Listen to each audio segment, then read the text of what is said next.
नमस्कार दोस्तों, आज मैं आपके लिए लेकर आई हूँ सत्यनारायण भगवान की कथा। चलिए शुरू करते हैं। सत्यनारायण भगवान की पावन कथा का वर्णन प्राचीन धर्म ग्रंथ स्कंद पुराण में मिलता है।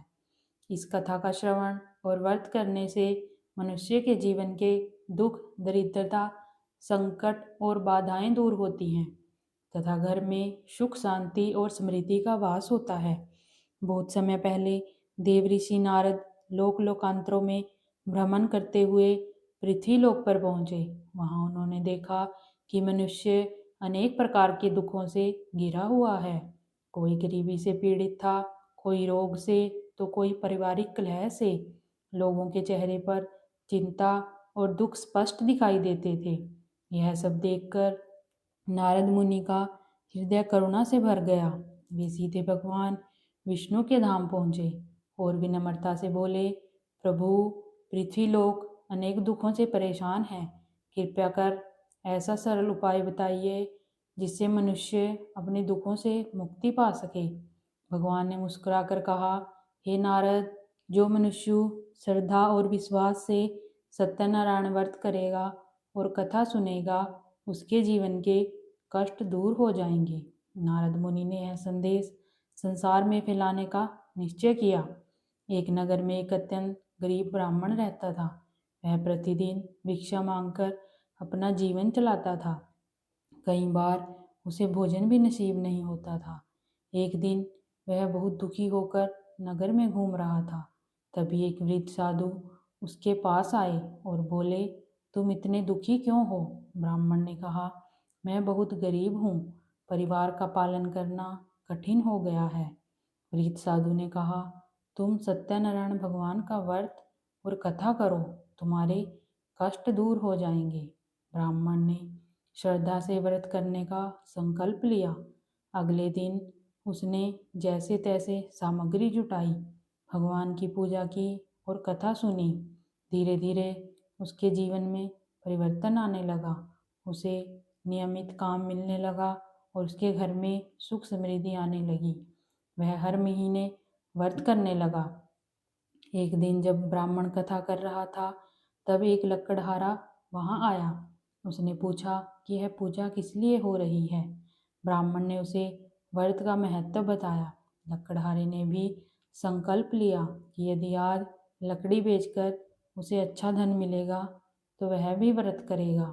उस दिन उसकी सारी लकड़ी अच्छे दाम में बिक गई। वह प्रसन्न होकर पूजा की सामग्री लाया और व्रत किया।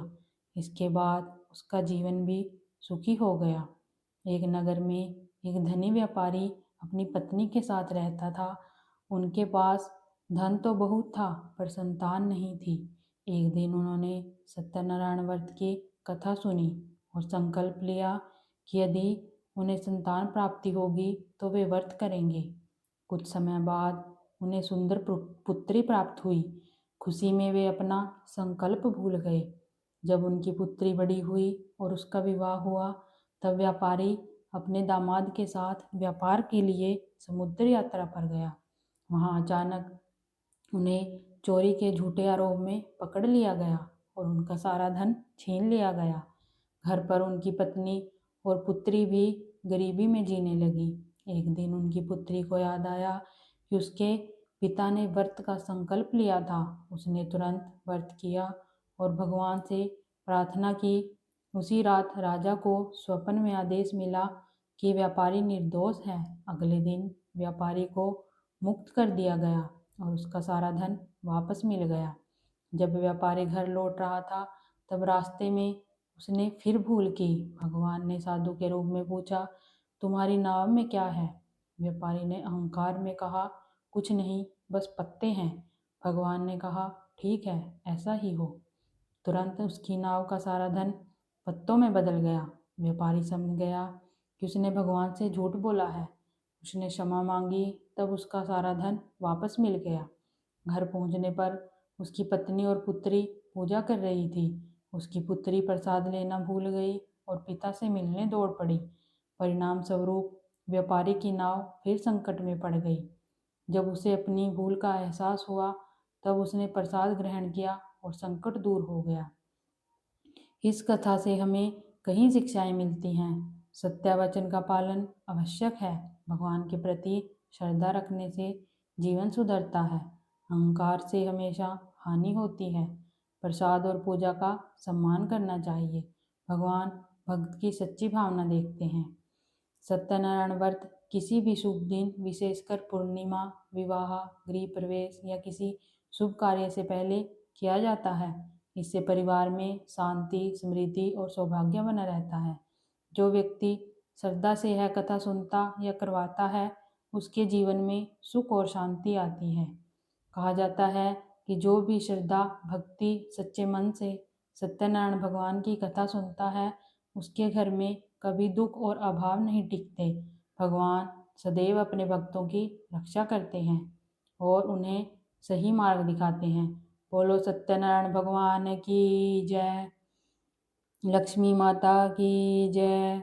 दोस्तों, अगर आपको मेरी वीडियो अच्छी लगी हो तो एक लाइक और एक कमेंट करें और कमेंट में जय सत्यनारायण भगवान की जय लिखें और मेरे चैनल को सब्सक्राइब करें ताकि मैं और अच्छी अच्छी वीडियो आपके लिए लेकर आती रहूं। धन्यवाद दोस्तों।